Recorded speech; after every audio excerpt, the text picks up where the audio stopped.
Welcome to EdScoop TV. I'm Wyatt Kash, and we're here with Lenny Schad. Lenny is the Chief Information Technology Officer for the Houston Public School District. Welcome to the program. Thank you very much. Thank you for having me. Yeah, glad to have you here. Before we get started, just give us a current sense for the size and scope of your school district in terms of the students and faculty you serve and the size of the IT team that you're working with. Okay, certainly. HISD is the 7th largest school district in the country. We have about 215,000 students. We have about 30,000 employees total. And my staff is probably around 150. So a big, large urban school district. Yeah, a big job to cover. Talk to us a little about some of the current priorities and major initiatives that you're undertaking as you kind of look ahead to the upcoming school year and perhaps a little bit beyond. Yeah, I think we have 4 really exciting initiatives that were going on. One of them is a continuation of something that I started 4 years ago, really the district started 4 years ago. That's our Power Up initiative, where we have given a laptop to every high school student in HISD and they take those home. We're in our 4th year now, and we're going to really focus this coming year on a tighter integration between technology, curriculum instruction, and principal leadership. So all 3 of these people sit on the cabinet, and now we're coming together to really form a cross-functional team focused on how do we all 3 come together at the table and really take this to the next level. So I'm really excited about that because I think it truly is a district initiative. One can't be successful without the other. So having curriculum, technology, and principal leadership at the table, I think, will escalate us even further than we are right now. And we've done great things in the 4 years that we've had the devices out. The other thing that I think we've done a remarkable job with is interoperability. When I talk about Power Up initiative is more than about a device. Power Up is transforming instruction. And so part of that is a device, part of that is instructional practice, part of it is digital content. And so in HISD, fundamentally, we don't buy textbooks. Everything is digital. So we needed to have a very robust infrastructure that could house all this content available for students. And so we've been working for the last 2.5 years on interoperability, and we have over 2 million objects in our learning object repository for not only our high school students, but for all of our students K through 12. So I think we've done a great job blazing this trail. Publishers are now really coming to the table, understanding what this means, and the vendor community. Again, it's kind of that 3-legged milk stool, and all of us have worked very hard over the last 3 years, so I'm really proud of that.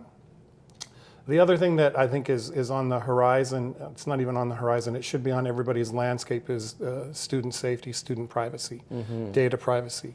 And we've been working a couple of years with organizations like Common Sense Media to help create an evaluative tool to rate applications for their digital safety, their privacy. We've been working closely with them. We're also working on our infrastructure, obviously, but the infrastructure can only prevent so much. We have to heighten the awareness, and that has to be with our teachers, with our students, and with our parents. So we're actually in HISD coming up with videos. And I came from the oil industry, and I remember every time I went out onto a rig, we had to do a safety video, right? Little 2-minute safety video, and we're incorporating that same kind of thing into HISD. So we've created little snippet videos. We actually have our students creating them. And the intent is that, you know, when a principal gets his staff together or her staff together, or they bring students together, that we pop these safety videos up to make you aware of what your privacy should be, what you should think about when you're going on all these different websites. So we're really excited about that, and I think it's groundbreaking in that there's only so much we can do from a technology perspective. We need to really focus on awareness. And the last thing that we're doing is we're implementing a new student information system. And so for those of you out in the audience that have implemented that, you know that those are the hardest systems in school to replace. And so we're excited. We finally got board approval Monday night to do that. And so we're going to be implementing a brand new student information system. I think the unique thing about this is we spent time figuring out what student information looked like inside our new digital ecosystem, because we have this new learning management system. We have a new finance system. We have a new data warehouse. What we didn't want to do is bring in a traditional student information system and do that work like we did 10 years ago. So we did spent a lot of time with a committee made up of about 150 people visioning what our new data ecosystem should look like. And then we went out onto the market to see, are there vendors out there that could fit into our ecosystem and our vision for a data ecosystem, and we were successful. So we got some heavy lifting going on, but it's an exciting time in HISD. I'm sure it was a monumental moment to see the board pass that, so congratulations. Yes, thank you very much, yes.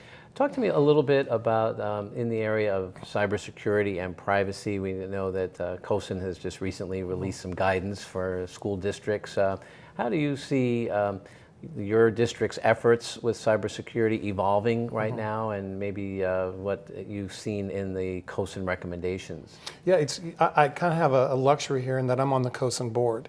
And I think one of the things that CoSN does an extremely good job at is looking out into the future, putting school districts in the place of proactivity rather than reactive. And I think that that's really important, especially in the fast-moving world of technology.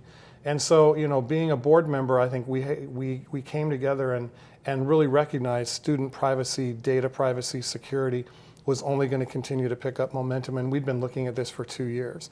And so really the work that we're doing in HISD is feeding off the product, the work product that comes out of CoSN, and really taking it to the next level. And the work that CoSN does is really foundational, gives you foundational elements and makes you think about things that you typically didn't think of. But then it puts it back on the district to say, we're going to give you pieces. You've got to put that together and figure out what's going to work with you, because each school district is very unique, right? Politics and just everything comes in. And so as a leader, you really have to take this great foundational information that CoSN gives you, like the student data privacy, and then figure out, okay, how do I leverage this and really put something in place? And that's what we've done at HISD.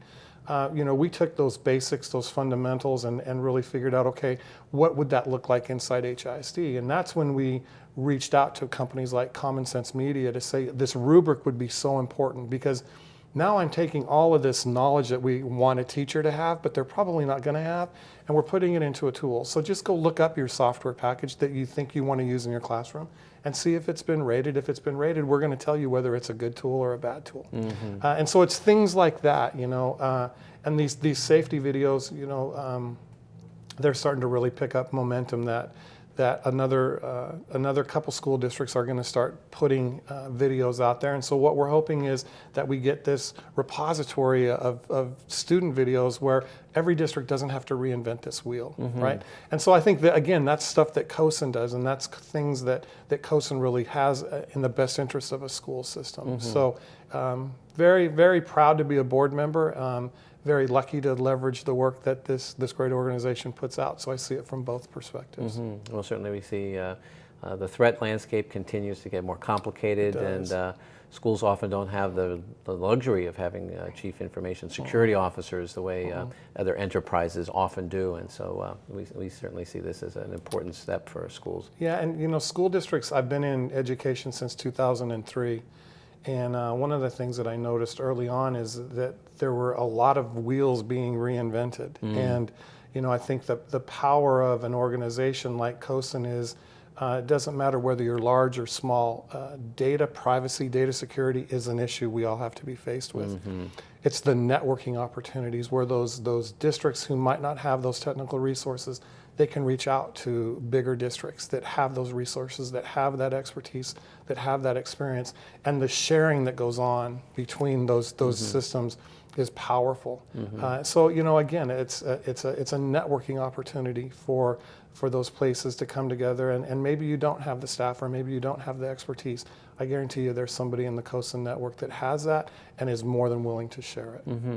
One last area of interest, CoSN recently also just introduced some guidance about migrating to the cloud, and was curious to see, beyond the applications that are common in the classroom that are already cloud-based, what additionally you're doing at HISD in terms of your infrastructure migrating to the cloud, how you're planning for that, and also how you're working with your IT team, because there's a change management factor that's not just a technology platform transition. So tell us a little about what you're doing on that front. Yeah, so we're pretty excited about some of the things that we have going on. Our learning management system is actually a cloud-based system. And so that was one of our first major forays into cloud computing.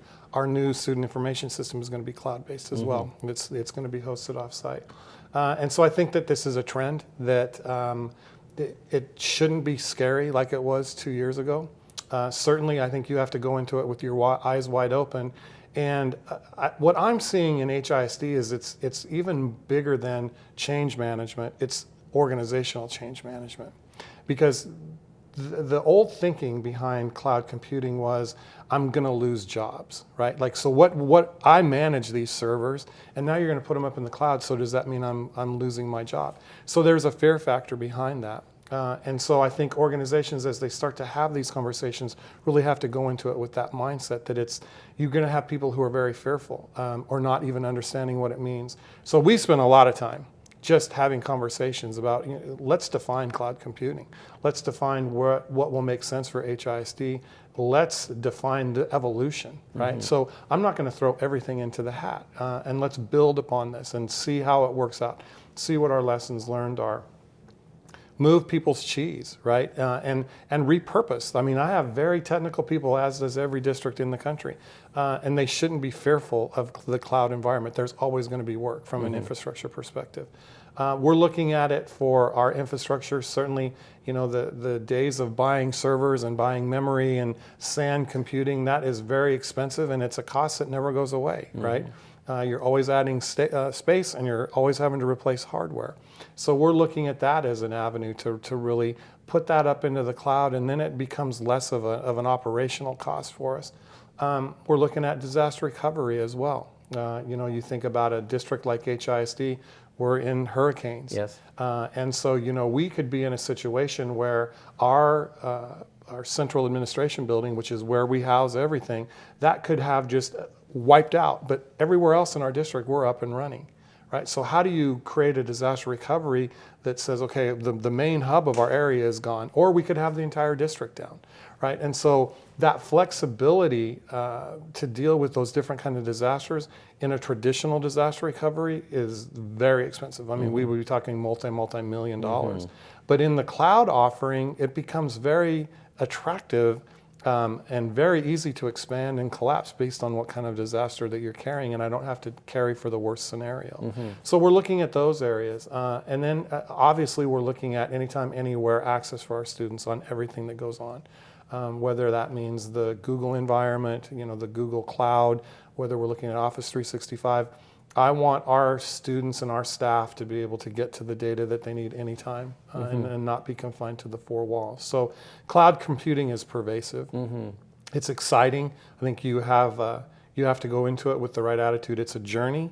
And again, I think it's more than change management. I think it's organizational change management and really getting to the emotional side of it first. And then you can really start to move things. Well, great point. Well, Lenny, thank you so much for stopping by, sharing some of the things that you're working on at HISD, and also just congratulations again on getting some of these recent accomplishments approved by your board. So it looks like lots to continue to follow up with. Thank you very much. Yeah, really appreciate it. Thank you. I'm Wyatt Kash with EdScoop TV. Thanks for watching.